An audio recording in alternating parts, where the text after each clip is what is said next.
Hi hello welcome to post 360. నేను మీ మురళీ రాహుల్.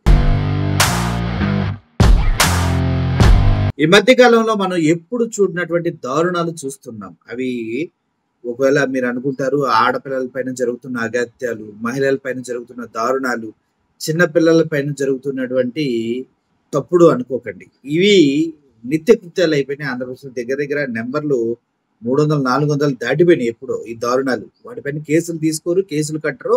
ఏమనంటే crime rate తగ్గింది ఆంధ్రప్రదేశ్లో అని చెప్తూ ఉన్నారు. కేసులు తీసుకుంటేనే కదా క్రైమ్ రేట్ ఉందో పెరిగిందో తెలిసేది. సో ఈ క్రమంలో మనం చూసినట్లయితే వారాహి ఆలయాన్ని కూల్చేశారు. విగ్రహాలని తీసుకెళ్లి అక్కడ ఉన్నటువంటి చెరువు లాంటి ప్రదేశంలో పడేశారు. గుడులను కూలగొట్టారా లేదా? గతంలో కూడా చంద్రబాబు నాయుడు గారు విజయవాడలో రోడ్డు మధ్యలో ఉన్న రోడ్డు చుట్టుపక్కల ఉన్న గుళ్ళన్నీ కూలగొట్టుకుంటూ వెళ్ళిపోయారు. దాన్ని జగన్మోహన్ రెడ్డి కట్టుకుంటూ వచ్చాడు. పక్కన పెట్టేద్దాం, అది గతం. ప్రస్తుతానికి ఇప్పుడు కూడా వారాహి టెంపుల్ కూల్చేశారా లేదా? కూల్చేశారు. విగ్రహాలు తీసుకెళ్లి పక్కన పడేశారా లేదా? పడేశారు. కోర్మ గ్రామంలో ఒక మండపాన్ని తగలబెట్టారా లేదా? తగలబెట్టారు. ఎవరు తగలబెట్టారు ఆలోచించండి. అదేవిధంగా తిరుపతి రూరల్ మండలంలో దామినేడు నాగాలమ్మ గుడిని ధ్వంసం చేసిన టీడీపీ వాళ్ళు. ఈ టీడీపీ వాళ్ళకి దోచుకోవడానికి చివరికి గుళ్ళు కూడా ఆగట్లేదన్నమాట. ఎక్కడ పట్టిన దౌర్జన్యాలు, దారుణాలు, బలవంతంగా గుళ్ళు కూల్చేయటాలు ఇవే చేస్తూ ఉన్నారు. తిరుపతి రూరల్ మండలం దామినేడులో నాగాలమ్మ గుడిని ధ్వంసం చేసిన టీడీపీ నేత కృష్ణమూర్తి నాయుడిని పిచ్చకొట్టుడు కొట్టారు. వెంటపడి ఎర్రగా నూకారు జనాలు.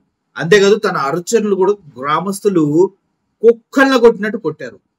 అసలు ఎట్లా కొట్టారంటే పోలీసులు అడ్డుపడుతున్నా కూడా కనీసం ఆలోచించకుండా ఎగిరెగిరి తన్నారు.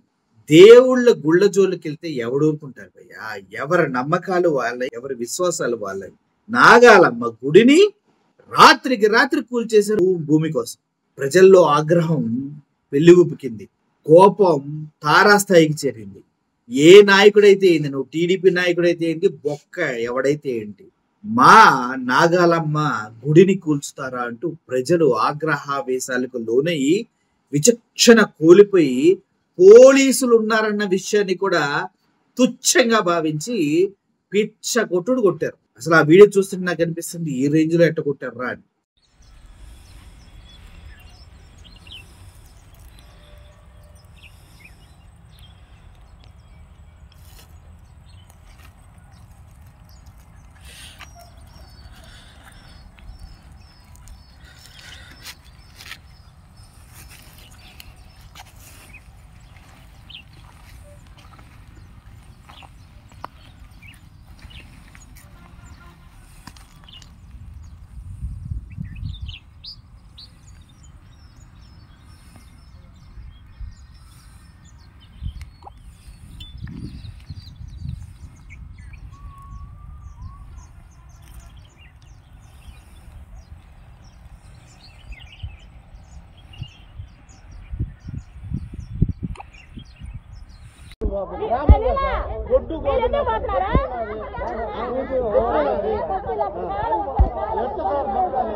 అవంతా వద్దు, ఫోటోలు చూపిస్తా ఉందో.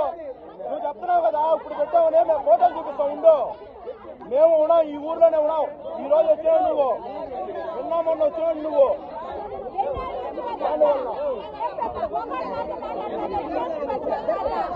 ఇప్పుడు బిడారంట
మామూలుగా అయితే చాలా మంది దేవుళ్ళ జోలికి వెళ్ళరు. ఎందుకంటే మన ఇండియాలో దేవుల్ని ఎంతగా పూజిస్తారో అంత అటువంటి ఆలోచన కూడా లేకుండా దేవతామూర్తులు ఉన్నారు అని కూడా తెలియకుండా వరాహి టెంపుల్ ని కూల్చేశారు. ఇక్కడ నాగాలమ్మ టెంపుల్ ని కూల్చేశారు.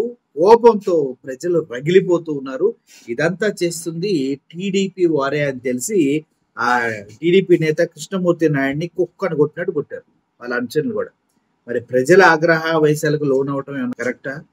సరే ఏంటి, ఎలా ఉందంటారు పరిస్థితి? మన నమ్మకాలని, మన విశ్వాసాలని దెబ్బతీసే విధంగా ఇలా కుట్రపూరితంగా దేవాలయాలను కూల్చేస్తూ ఉంటే చూస్తూ ఊరుకుంటారా? ఇలాగే దేహశుద్ధి చేస్తారు కదా, మీరు కూడా అదే చేస్తారు కదా.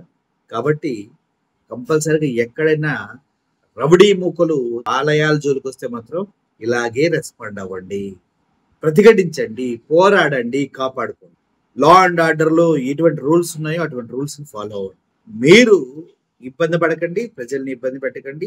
వచ్చిన వాడికి దేవుడిని టచ్ చేస్తే ఏమవుతుందో అన్న విషయాన్ని రుచి చూపి పంపించండి. అర్థమైంది కదా. ఇప్పుడు టీడీపీ వాళ్ళు మరి ఏం మాట్లాడతారో దీనిపైన. మా సనాతిని వచ్చి ఏం పీకుతాడో మరి చూడాలి. మళ్ళీ ఏదైనా మాలేసుకుంటాడేమో. ఆశ్రమాన్ని మొత్తాన్ని కూల్చేసింది కూడా పవన్ కళ్యాణ్ గారు కదా, కాశీనాయన ఆశ్రమాన్ని. ఆ తర్వాత వరాహి టెంపుల్ ని కూల్చేసింది కూడా ఆయన ఉన్నప్పుడే కదా. ఇప్పుడు ఈ నాగాలమ్మ టెంపుల్ కూల్చేసింది కూడా ఇప్పుడే కదా. మరి పవన్ కళ్యాణ్ సనాతని అని సొల్లు కబుర్లు చెప్పాడు కదా, మరి ఎక్కడున్నారు ఆయన? అంటే ఆయన రాడు బయటికి, ఆయన కీ ఇవ్వాలి వెనకాల. ఆ కీ ఇచ్చే వ్యక్తి ఎవరో తెలుసుగా. Thank you for watching this video. Murali signing off. Thank you so much.